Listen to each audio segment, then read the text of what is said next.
Yo, what is up, guys? Welcome back to latest Hell of Sports. We are here with the one and only Nero from What the Hell is Happening in Sports. We are here Yes. with Ben, and we are here with Ant. And tonight, we got a little bit of a recap for you guys. We got the Boston Celtics in the tough night that they had. Got the Canadiens in their rough night tonight. But we have on the good side, on the bright side, the Bruins beat the Maple Leafs tonight. So, with that being said, Nero, walk us through the Celtics game a little bit. Talk to me, my good man. Yes, sir. Yes, sir. Well, as Mr. Scott said, Mr. Mark Scott, Celtics had a tough night. No bullshit. It was a winnable game, but obviously they couldn't come down with it at the end. 100 final tonight in Philadelphia. They lost to the 76ers, and they wore their new City Edition uniforms. And this is the first time they wore uniforms that did not have any green in them. So is it a sign of bad luck? Who fucking knows? But I can tell you right now, like it says right there, Celtics choke fashion. No, Celtics choke in a crazy fashion. That's a fact. They choked tonight's game away. No bullshit. Jaylen Brown and company. Hey, it's so early in the year, but when you do shit like that early in the year, I tell you, man, it sets bad things up. Yeah, bad sign for things to come. Yeah, Exactly, for things to come. Thank you, Ben. Indeed, it does. Now, let's get to the stats. If my guy Ant can help me pull that up real quick. That way I can bang through this and then we can have a discussion. Ant. and All right, anyway, okay. All right, chat. So it'll be pulled up, but I'm going to just read it to y'all from right here. So again, 102-100 final. All right, so since the Celtics lost, we'll start with the Celtics, man. Celtics. We'll just go first. So we got to, unfortunately, chat, got to start with them Celtics. The high score of the night for the Celtics was Jaylen Brown. Jaylen Brown had 24 points. 24 points off 8 of 18 shooting, 6 rebounds, 5 assists. Derek White had 18 points off 7 to 20 shooting, 5 rebounds, 7 assists, and 2 blocks. Anthony Simons, as a 6-man, 17 points off 5 of 15 shooting, 4 rebounds, and 5 assists. 25 minutes off the bench, and the stats I'm going to read, for the rest of the starters, you might already say, well, why isn't this guy starting? Well, let's get to that. Peyton Pritchard had a rough night. 5 points off 2 of 9 shooting, 3 rebounds, 3 assists, and a steal. Neemias Queta with 8 and 10, and Josh Minott only played 8 minutes tonight. He really didn't have it going defensively. He only had 3 points and a rebound. Did make his only shot of the game, but that doesn't help. But Luka Garza did have 9 points off the bench, 9 points, 8 rebounds. Jordan Walsh 8.7 rebounds, along with an assist and 2 steals. So overall, I will say Jordan Walsh, coming off the bench the last few games, has been playing some great minutes. He's been giving some great energy. That is why he ended up playing almost 30 minutes tonight. Jordan Walsh is going to factor into this rotation, as the season continues. He's done well. It's his 3rd year in the league, but now he's finally starting to show that he belongs. So that's a plus. But with Peyton Pritchard having only 5 points tonight and really a rough shooting night, quite frankly, Anthony Simons, at this point, you might as well start seeing him in the starting lineup.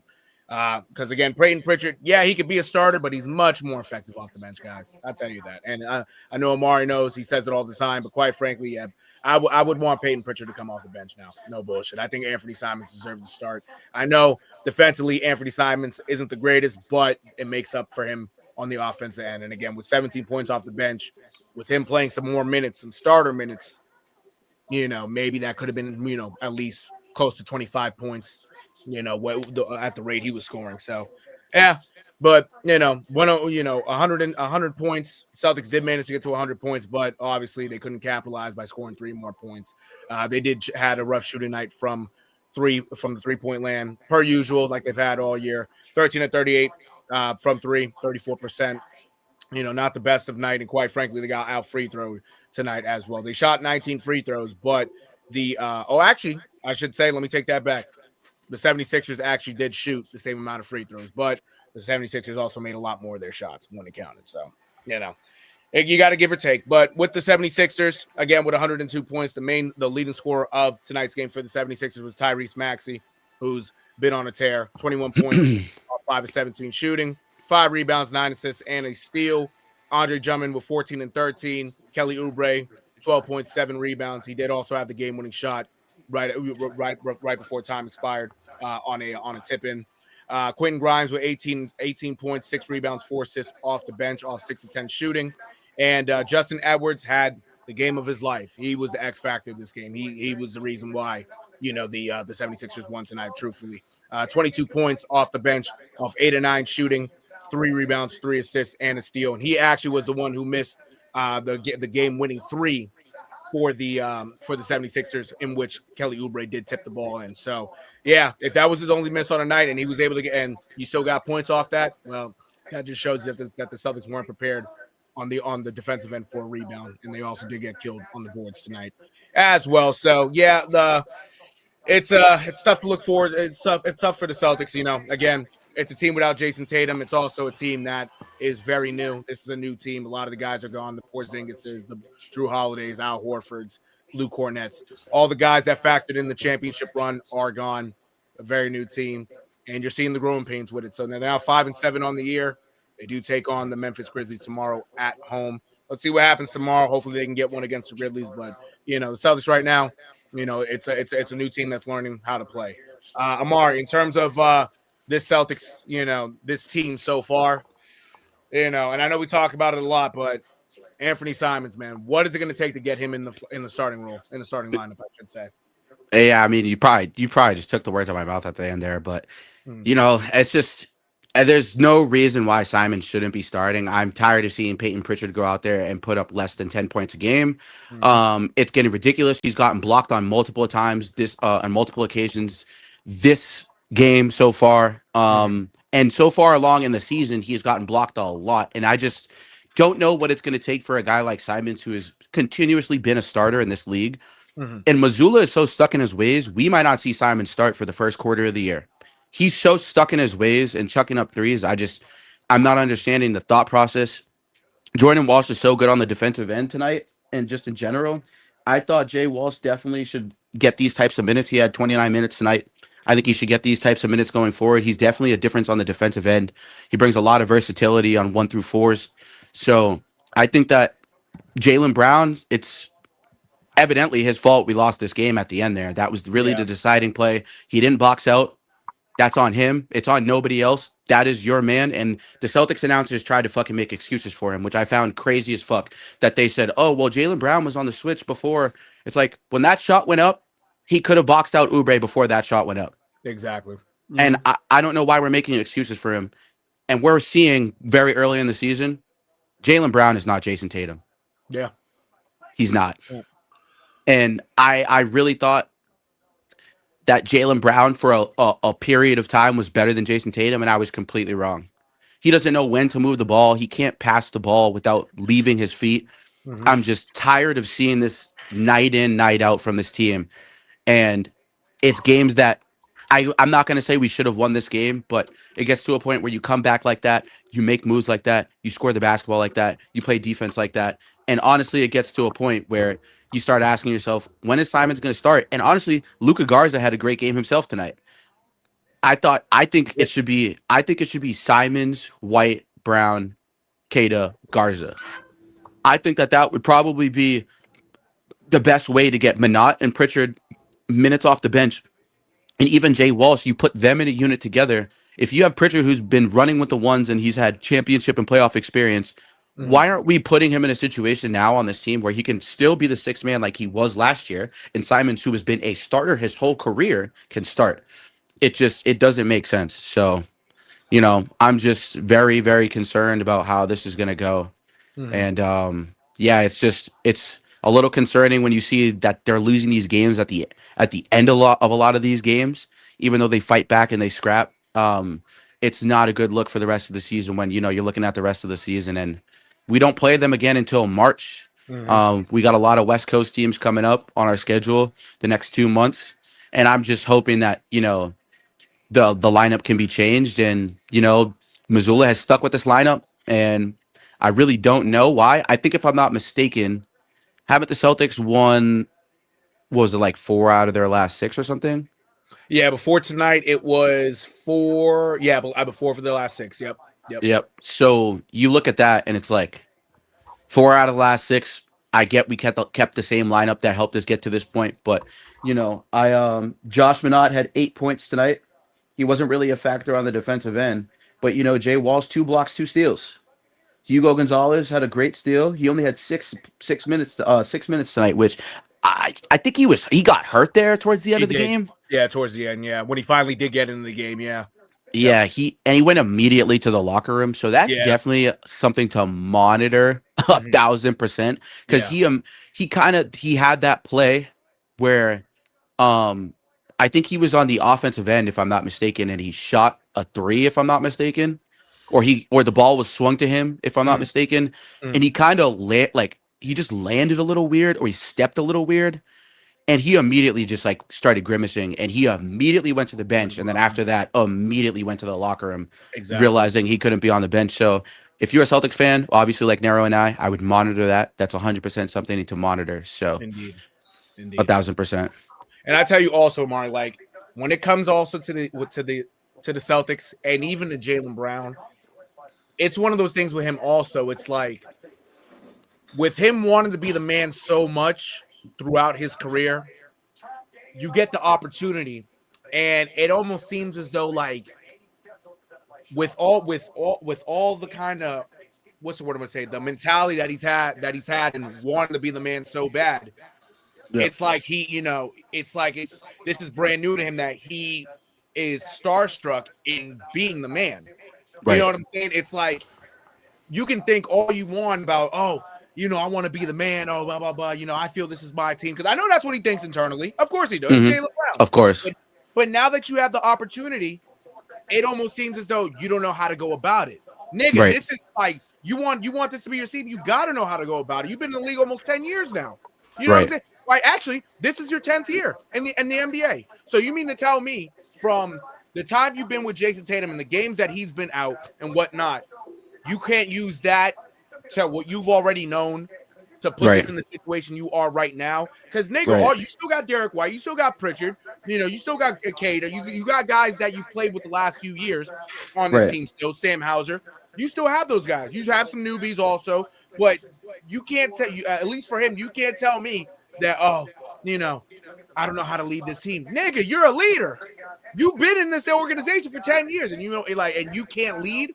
Come on, man. Like, we need more from you. Like, the points production is there, but you got to make your free throws, nigga, and you got to be able to know when to shoot, when to pass, and you can't be doing too much with the ball, because sometimes with him dribbling the ball, nigga, he's doing too much.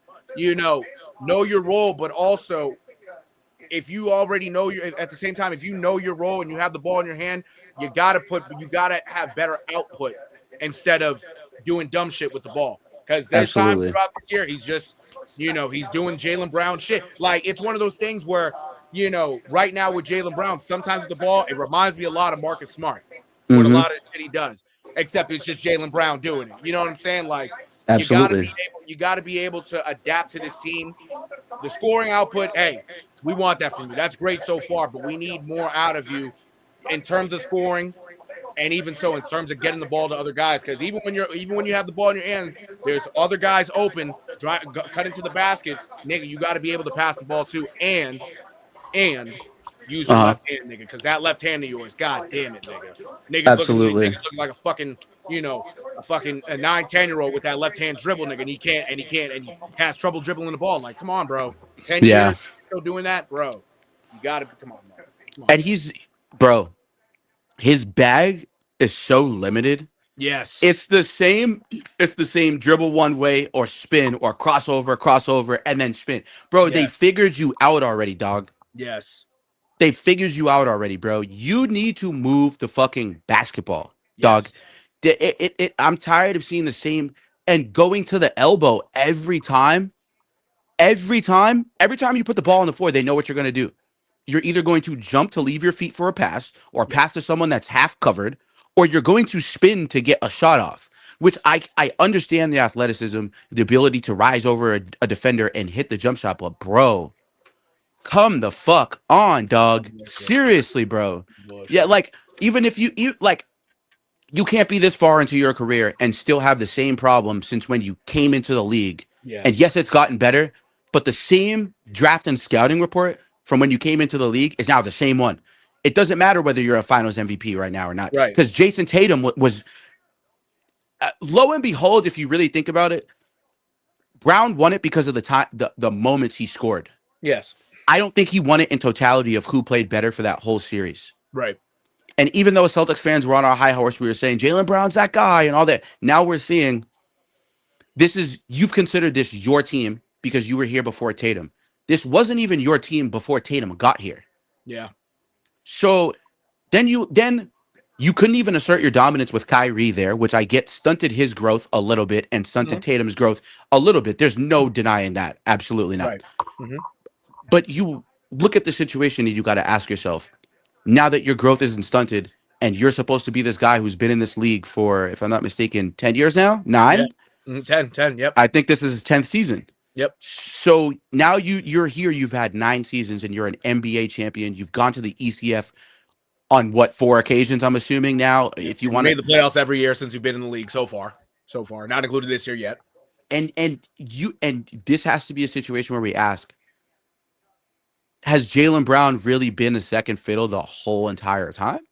I think so. Like, sadly enough, he is like that. Like it's what's the word I want to say?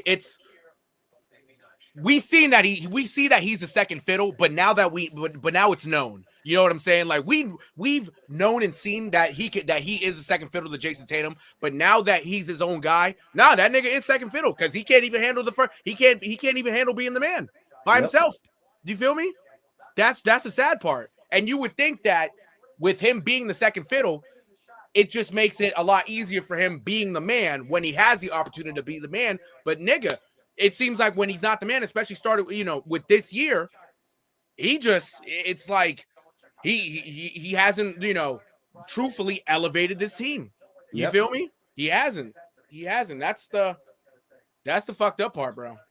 That is the fucked up part. But I tell you, man, like, and like we always talk about, like, the season's still young. I mean, you're only, about a month in right now, and there's a whole lot of basketball to be played.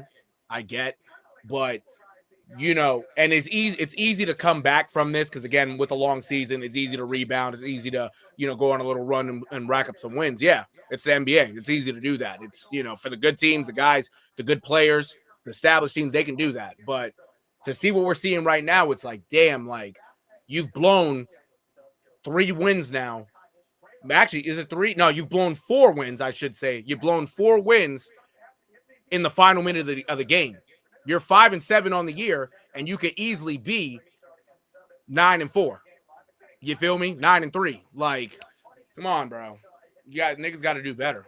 Niggas got to do better, man. I tell you. And absolutely. It also comes with coaching too. But we'll save that for another day when it comes to the coaching. Because I tell you, man, this nigga Mizzou also it's half the time I don't know what the fuck he's doing either. So, I don't know. Yeah, it's tough. But you look at it this way and you look at it objectively, and I think at least it was close. They made it. They put up a fight, and you definitely want to see them capitalize on games, especially where Tyrese Maxey has only 21 points and VJ Edgecombe doesn't even have 10.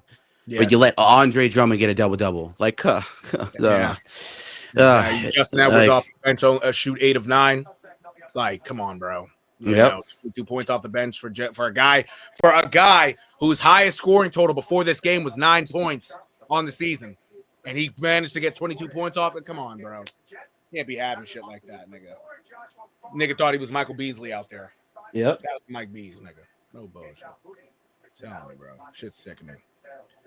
But yeah, that's let's see what happens tomorrow, chat. See what happens with the Celtics tomorrow. Hopefully, fingers crossed, you can get a win against this Memphis Grizzly team where Ja Morant may not be a Memphis Grizzly, and sooner rather than later. You might, they might try to ship his ass out, sadly. And it's tough times over there in Memphis. So if you can at least get a win tomorrow to at least make yourself 6-7, you feel me? No hand movements on that one. So yeah. Absolutely. And like I said before, too, this is a Celtics team that has to face a lot of West Coast teams coming out in the next couple months. So you hope to see the new direction, and hopefully they can come up with a better lineup. And I'm assuming they're actually playing a back-to-back because they're playing tomorrow. They are, yeah. Mhm. So you got, we'll see what happens tomorrow. They'll be on a back-to-back. Not really expecting them to win this game whatsoever at all. But, we're hoping that could be the case. Indeed. Now, to dive a little bit into the Bruins before, we get out of here soon. The Bruins with a 5-3 win tonight against the Toronto Maple Leafs. An excellent game tonight from the Boston Bruins. In the first couple periods, we jumped out to a 4-1 lead. A couple of penalties, which I'll get to that in a second. But overall, tonight, the biggest player to me was Marat Kuznetsov. He had a great game tonight, and he was able to make a difference on the forecheck. He was constantly pressuring the Maple Leafs defense when they had it in their own zone. He was constantly winning puck battles. He had a nice 1-on-2 puck battle against William Nylander to get the puck and create a scoring chance late in the game in the second and the end towards the end of the second period. And you just want to see this Bruins team keep expounding and expanding on these types of wins, because this is a team where everybody thought we were going to be horrible this year, and right now we are right behind the Canadiens right now in our division, and we're a couple of games ahead of the next team. And even though with the Canadiens' rough loss tonight, we are kind of on the outside looking in. Obviously, when you look at the Canadiens, you look at the Boston Bruins, and you look at the skill matchup, the Canadiens are far more skilled when it comes to forwards. But I think we would have the edge defensively. Honestly, after the way the Canadiens played tonight defensively, they give up 5 goals to the Kings tonight. And, obviously goaltending has been a serious issue. But for us, Jeremy Swayman did the best he possibly could. There is one goal I would have liked Jeremy Swayman to have tonight. And that was a goal where Ekman Larson shot a shot from the right point above the right circle. And it ended up actually seeing its way through the defense and the offensive players. And I thought Swayman should have had that one. But obviously his vision could have been blurred. He could have been screened in terms of being screened. He could have been screened. So what I'm looking for from the Bruins going forward is, can we expound on this offensively, putting up 5 goals tonight? And there were times where we went really cold and really stagnant. You had a 2-goal, 2-assist game from Pasta tonight. Charlie McAvoy with a couple assists. Hampus Lindholm with a goal and an assist. And Hampus Lindholm really made a difference moving the puck tonight all around the ice. So what we want to kind of see from the Bruins moving forward is, can this Bruins team continue this level of play offensively? And can we get the amount of defensive stops that we possibly could? Because it was 4-3 at one point. The Maple Leafs were making their way back. And this game was really scrappy and chippy. There were a lot of fights early on in that first period. There was a play where they were behind the net and someone had taken a whack at Swayman, and Zadorov had to come and clean it up. And Zadorov actually had to come and clean up a couple of situations tonight in terms of scrapping and fighting a couple times. Hampus Lindholm got laid out, and what I like to see is a guy like Isamont and Kuznetsov mixing it up. You know what I mean? And these two guys are not even the biggest. They're not even the biggest 2 guys on the ice. They're not even the 2 of the biggest on the team. You like to see those 2 guys mixing it up in defense for one of our team leaders, I would consider, and one of our best players. I mean, Hampus Lindholm, bro, you got to keep your head up. Maybe that's why you get hurt so much. Unfortunately. You got to keep your head up in that situation. But, you look at this Bruins game, and it right now in the last 6 games, we are 6-0-0, 22 goals for, 14 goals against, and 5-on-5 goals against is 10. So, I thought the penalty kill could have definitely been a little bit greater tonight, but our power play was really the story of this game. The 3 power play goals tonight. David Pastrnak with an awesome goal to kind of seal the deal there for the Bruins. And, in terms of overall, we've had 7 straight wins. We've won, if I'm not mistaken, 9 out of our last 12 I can check them. or 11. So the last game that we guys lost is on October 27th, which was the 7-2 beat down by the Celtics. Yeah. Yep. And I think, Pastrnak also tonight, just a quick shout out to David Pastrnak, 400th goal tonight. Awesome accomplishment, awesome achievement. He's only 22 goals behind Brad Marchand, and I don't even think Pasternak's 30 yet. So, he's also only 26 goals behind Patrice Bergeron. So it looks like Pastrnak is going to pass both of them this year, barring injury, because we know that Pastrnak did come out and say before the season started that he did have knee tendonitis throughout last year. That's obviously something to monitor. Tonight, didn't look like he had it tonight. I don't know. Looked like the knee tendonitis was non-existent tonight. But, David Pastrnak is one of the best players in the league. I personally believe he's a top 5 player in the league. Um, and you definitely want to see David Pastrnak continue this level of play.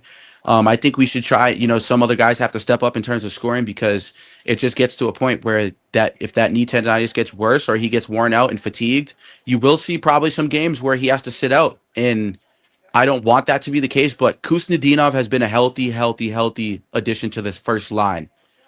Fraser Minton should be playing on the first line. I mean, the second line. I don't know why Fraser Minton's not playing on the second line yet, but Fraser Minton has been one of our most fearless players in terms of blocking shots. And tonight you saw the Bruins really got to blocking shots tonight. And they were willing to put the body out there. And you did see Minton on the Pastrnak goal with Geeky. Minton was out on the ice. He was part of the forecheck that got that started. So I want to see Minton definitely get some second line minutes. I think he would add some great depth right now to our top six for our forwards. And, you just hope that he can continue this level of play too, because Minton's only 21 years old. They gave a tribute to Brandon Carlo tonight. Brandon Carlo, as if those don't know, was formerly on the Boston Bruins. And I'm happy that we got Minton out of the deal because as much as I love Carlo, it wasn't really working out here in Boston in terms of his level of play and what we wanted him to be. And right now, I think he's doing the best he's probably ever done right now on the Maple Leafs. Yeah, he has been very Um, good for the Leafs. Yeah, I can agree. Yep, and a team that needed some depth defensively, and Brandon Carlo was a great way for them to fit that depth. So, Morgan Riley normally takes the reins when it comes to defense, and Morgan Riley also had a good game tonight in terms of being in the neutral zone, creating plays in the neutral zone, zone entries for the Maple Leafs. The Maple Leafs didn't have a bad game. The problem with the Maple Leafs right now is that Stolars didn't return to the game tonight. He had an injury. Austin Matthews had an injury, which I actually think Zadorov got away with one on that one. I did think that was a hit from behind. A little bit of a reckless hit, man. Like, I'm not going to lie to you. He kind of pushed Matthews in the back. And it looked like Matthews' head was up briefly, so maybe that's why they didn't call it, which is no excuse for them not to call it. But Zadorov was definitely being hunted tonight, and you see him hit Austin Matthews, and Austin Matthews goes head first into the boards here. And it was completely in Austin Matthews' back. And I think that that's a very fucking dangerous play, in my personal opinion. Um, I guess, I would have least to. I would have to see the sequence. So. you would. So Matthews has the puck because I'm honestly seeing it on my screen. So that's why I'm seeing all this stuff. So I'm seeing it on my screen right now. But Matthews had the puck and it looked like his head was up, but I don't think that's still an excuse. Like, he shoved him in the back head first into the boards. Like, I think he didn't get called for boarding because it was like too close to the boards.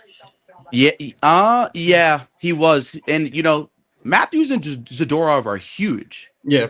So it's not like he could have sent Matthews 5 feet flying into the boards and just flung him. Like, you could just tell Zadorov gave him a little shove in the back and no cross check. His hands were actually separated and he just shoved, and it just looks like Matthews awkwardly lost his edge, lost his balance, and kind of went down because he was going from a backhand position to kind of shove it up the right hand side boards in a zone entry. It's an awkward like fall, I guess. It's just an awkward like position to be in while you're trying to dump the puck into the zone on your backhand. So, taking all that into account, like, I can understand why they kind of let it go. Obviously, though, I'll be a realist. Like, I thought it was a little bit of a dangerous play, and while I was watching it in here with Connor, I really thought that they were going to call a penalty on that play. But I'm obviously glad they didn't. Prayers up for Matthews. I hope Austin Matthews is okay. So I hope he's fine. Yeah. Yeah, I just hope he's perfectly okay because he did land awkwardly with his head and his neck into the boards. And even though I've been very hard on Austin Matthews, guys, as of late, the past like couple seasons, man, but it gets to a point where you never like to see a player go down, whatever it is. Yeah, you never like to see that happen to any hockey player because we did see what happened to the kid from BU, right? A couple years ago, he went head first in the boards and died. You know what I mean? Like, hockey's a dangerous sport, so you just hope Austin Matthews is okay. I pray that Austin Matthews is okay because that was a very, very dangerous hit. Yeah, but of course, it's not like as serious over like the BU, but it's still something. Yeah, absolutely. And you see Mike Isamont tonight. He had a great game tonight. I thought he made a lot of the difference, even though it doesn't really show up on the stat sheet here. I think that the biggest difference was the Bruins on the forecheck tonight. And even though the Maple Leafs controlled the majority of the second period, the Bruins regained control somewhat halfway through the third period, towards the end there, and they were able to pull out the dub defensively. So, like the Bruins and the Celtics are kind of in the same position. It's just the Bruins right now are doing obviously exponentially better in their win results. When you look at the stats like we did on the last podcast, it just looks like to me, they're getting a lot of savior play from the top six forwards and from Charlie McAvoy and Hampus Lindholm. And Andrew Peak was actually awesome defensively tonight. A couple block shots, was rotating the puck very well. Wasn't having a hard time making decisions in his own defensive zone. He's not an offensive player, so we don't expect really any offensive production from him. So, although it would be nice to kind of get like a little bit of Johnny Boychuk production or Andrew Ferentz production or Dennis Seidenberg production from him. He's just not that type of guy offensively in terms of those guys. So, But yeah, man. sometimes you need this kind of guy on your team, like to just like stay back defensively and do your thing. Exactly. And Peak, he did that all night, was blocking shots, just making sure the corners were cleared. So, yeah, that's what he's known for. So that's perfect. Absolutely. Yep, he did. He played his role, and that's the beauty about what this Bruins team is doing right now. Nobody is overplaying their role. Although I will like to say it on my last point on the Bruins here. I wish David Pastrnak would stop carrying the puck so much in the neutral zone because he's turned it over on a multitude of different occasions, even last year and this year. I get he is the star of the team, but there's been positions and places where, we've seen Pastrnak on the rush, and that goal he scored against the Maple Leafs in the playoffs where he gave the puck up and immediately flew up the right side boards and was able to catch a pass from Hampus Lindholm off of the fucking backboards behind the net straight to him, which was a beautiful pass by Lindholm. I'm not even sure Lindholm thought that was going to work. And if he did do that shit on purpose, I mean, all glory to him. But yeah, you just look at this team, you look at everything, and this is a very, very good start for this team. And I'm hoping that, you know, they can expound on this and continue this because right now being second behind the Canadiens is a huge thing. While some of these other, yeah, while some of, especially with like the two teams playing each other on Saturday. Mm-hmm. Absolutely. So you look at that, you hope you can expound on this, and it will be like you said, it'll be a tough weekend for us. We will look to obviously complete this little week sweep here of these couple of teams, and we got the Celtics. You play Senators again on Thursday. So.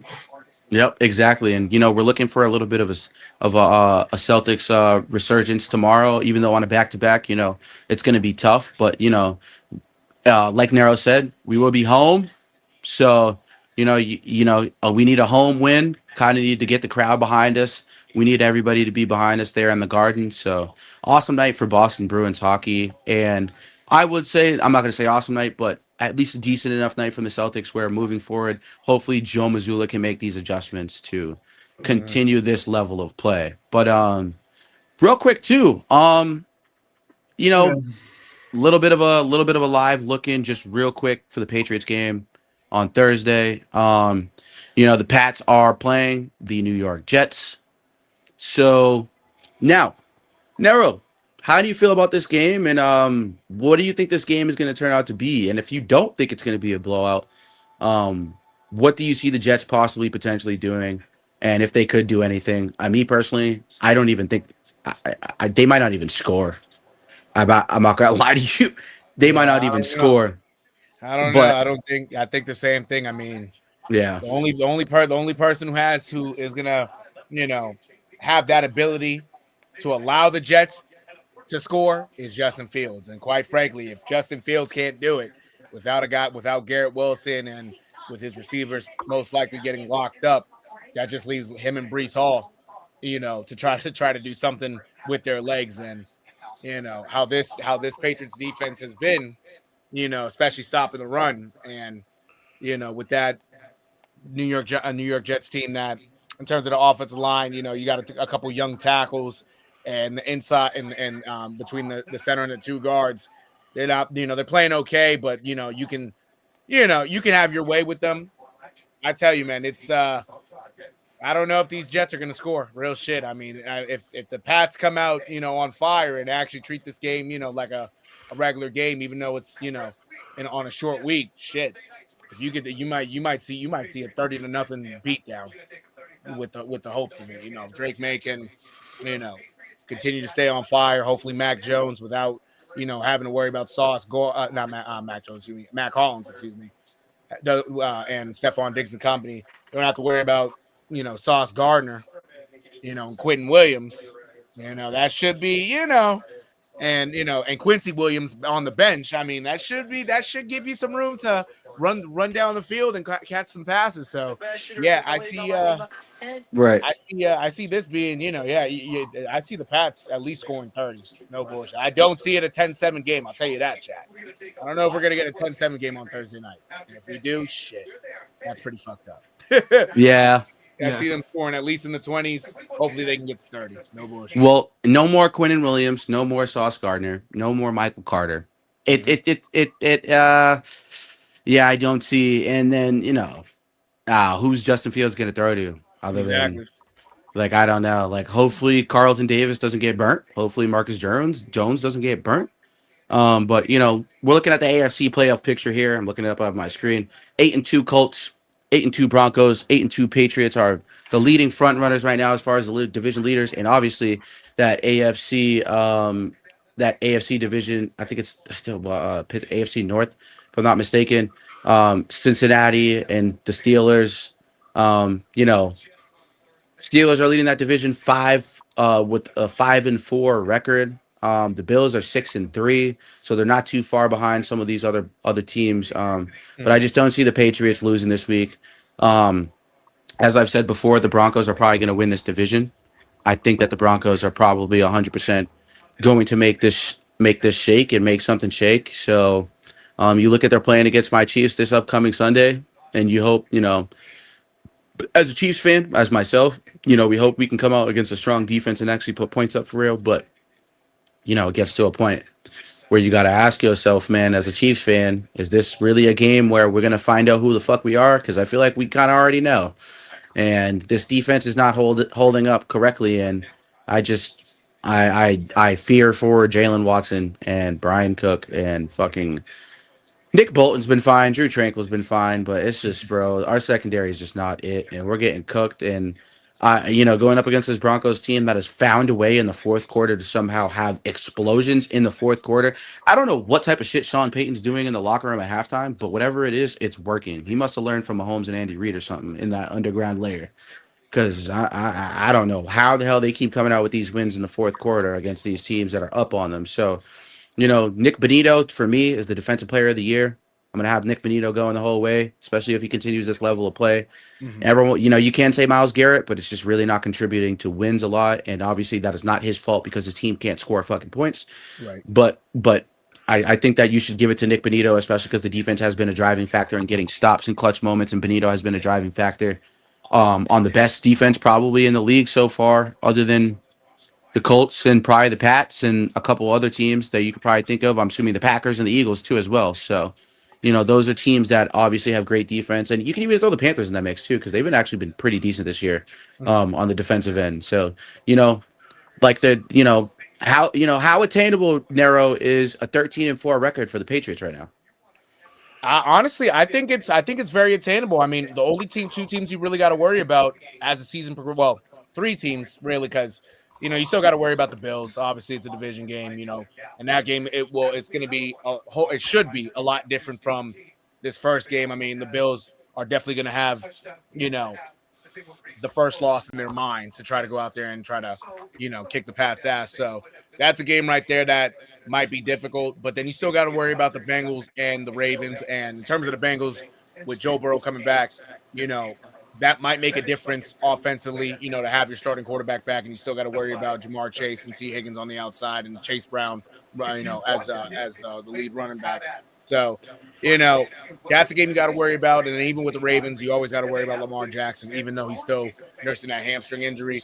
But with that being said, all three games, even though they're going to be tough, they're winnable games. I mean, the way how this Patriots defense has played in limiting big plays and also limiting scores, outside of the red zone. I mean, shit, it's 13-4 is, it's not impossible. It's they could get to 13-4, and I would hope that they can, because from going through 4-13 last year to 13-4 this year, I mean, shit, that would be amazing, man. Like a 10-win turnaround, a 9-win turnaround, I should say. That would be great.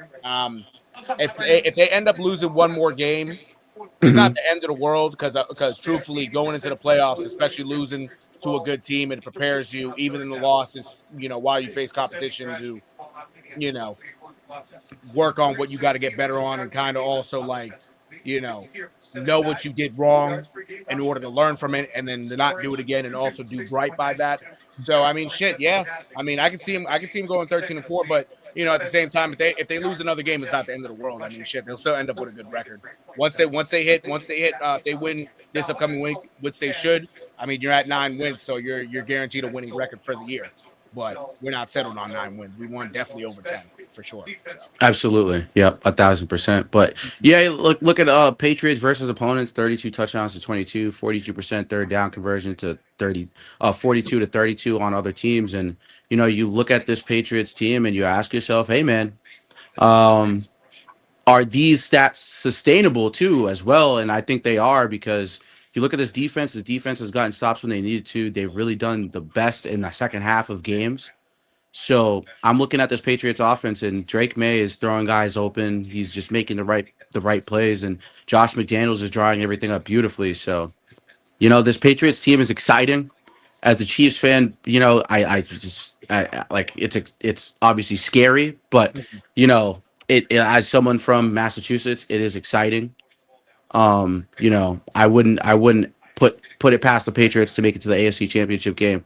We got to see how the Colts go for the rest of the season. Any of these teams have looked vulnerable at certain times, so you really like to see who's going to battle it out here towards the end of the year for playoff seeding. I think it's going to be close. Absolutely. I don't know if the Bills will find their way back in it. I'd be shocked if the Ravens found their way back in it. Lamar Jackson's clearly hurt. The defense is clearly hurt. The depth is kind of gone.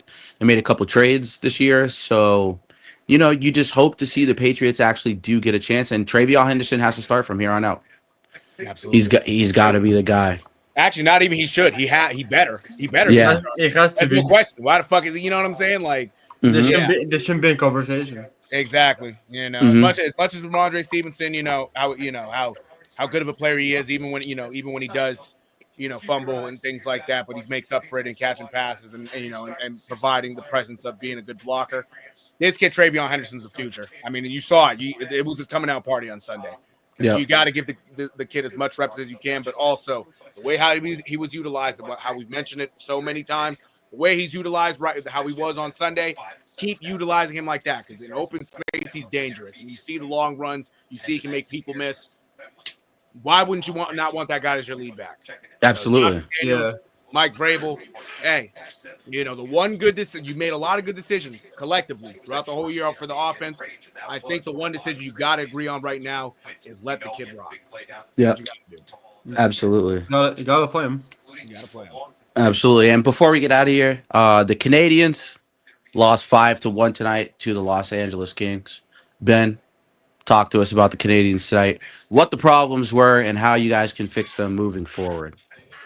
So I'll just start by saying the starting goaltender was Montembeault. So the first one, that's a bad start. That's a bad sign because, again, pretty much all of our losses are with him in net. And again tonight we lost.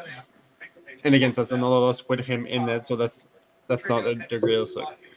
For the game itself, we got outshot in the first period, but we came we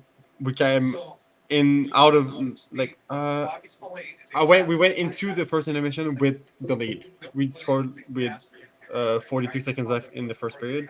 Mm-hmm. But from there, starting from the second period and until the rest of the game, it was all Kings. It was, I don't know what happened for the Habs and the Kings, but the level just switched. We scored the goal, we had the momentum and everything, but the second period started. We're like, oh well, everything going down. 3 goals in 4 minutes and 5 seconds, and everything switched. It was after that we were never back in it. It was it was never like it was honestly mm, probably a worst performance of the season so far, and it's at home. It's and I'm not saying like okay, it's at home, whatever. We should play good. Yes, we should. But the Kings are a good team away, which was expected, and we haven't beat them now in 6 years. Our last win against them is, if I remember correctly, it's November 9th, 2019. And we didn't play them for a period of 2 years because of the COVID tough stuff. So, Oh yeah, that's true. Okay, that makes sense. Yeah. but there was a period of 2 years we didn't play them, but to not having won against them, no matter it's home or away, it's really bad. Like Right. you have to get it together against. The Kings are known as a powerhouse. I mean, they're like powerhouse, like they're one of the best teams in the league, but like they're good enough that you can take you down every single night. They haven't been the goal of the year. They have took it back up like recently, Mm-hmm. and we weren't in the game at all, starting from the second period. Like as soon as the first, even as soon as the second period started, we weren't even in it. It was that bad. I can't believe, like, it was literally an embarrassing performance to watch. Something I couldn't believe what I was seeing. Yeah, I mean, We tried different line combination, defensive combination, and it seemed like nothing was working. And even with Montembeau, his name was like, well, fuck, that doesn't help. Gotta put Dobesh back in that starting Thursday. yeah, the defense was actually honestly, because I watched the second and third period. Yeah, the defense just wasn't there tonight. Yeah, it wasn't. It just wasn't. I actually don't even really think a lot of it was Montembeau's fault tonight. The defense just wasn't there. Losing corner battles in your own defensive end. Of course, Montembeau's gonna get the blame because he allowed 4 goals. Yeah. And he hasn't been the greatest in the year, so of course he's gonna get the blame. But if you Right. look like at the defensive side, probably the metrics, probably the worst players are probably the defensive players. Because Right. no one is a positive. Everyone is a negative. Like Hudson is a -3, Dobson is a -2, Struble is a -2, Madison's a -1, and the 2 others are a 0. Yeah. No, yeah, 1,000%. And I watched as I could watch on the second, third period. It was ugly. Like they couldn't get through the neutral zone properly. They're just letting the Kings enter the zone anyway, whether it's dump and chase or just a zone entry straight off the rush. Like it was just very concerning. Obviously, you're still first. Doesn't really matter. Well, the next I mean, game it is against matters. Yeah. But Next game is know. against the Stars, so it's not gonna be easy either. Yep, against the Stars, a team that currently just won tonight against the Senators. So Stars have played really well against East Coast teams so far this year. So, you hope that the Canadiens can actually figure out a solution here. And like once they can took the lead, they just really like play like a really shut down style of game because that's their coach how likes to play when they have the lead. And Right. we couldn't do anything against it. No, yeah, absolutely. And you also look at the situation too, and you ask, what are they going to do at goaltender if this is a problem by deadline? Still, even though you're winning games, shoot, someone might have to go. Yeah, so something has to be fixed. And it's either you roll the dice. Yeah, may that be internally or on the trade market or whatever.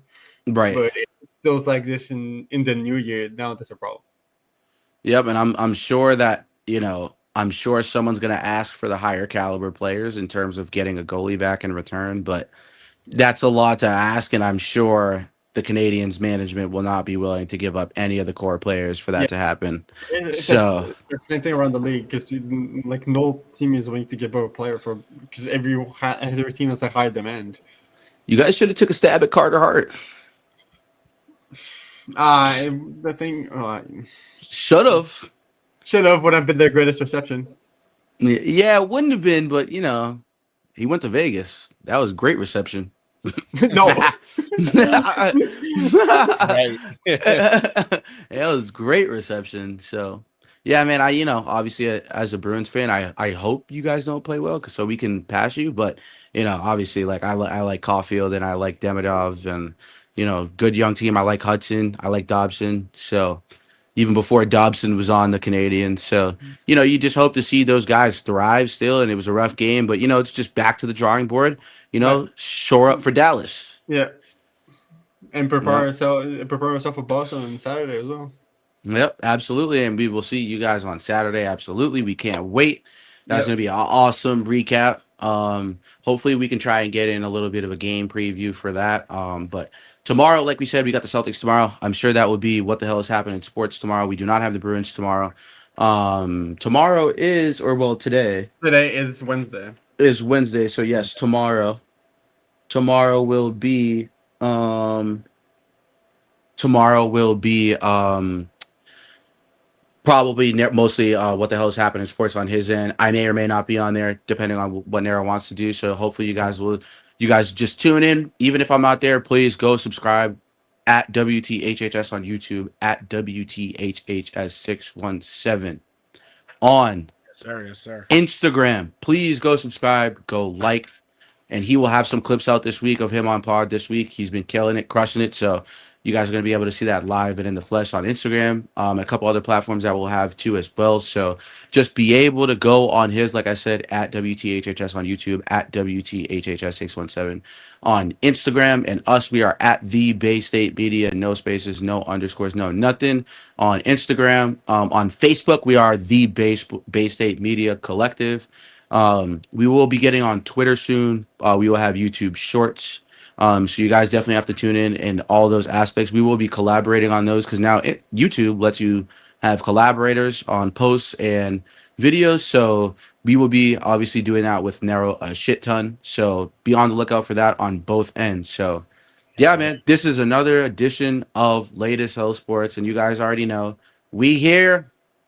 We late as hell. Thank you guys for tuning in. I appreciate you guys. Peace. Yes, sir.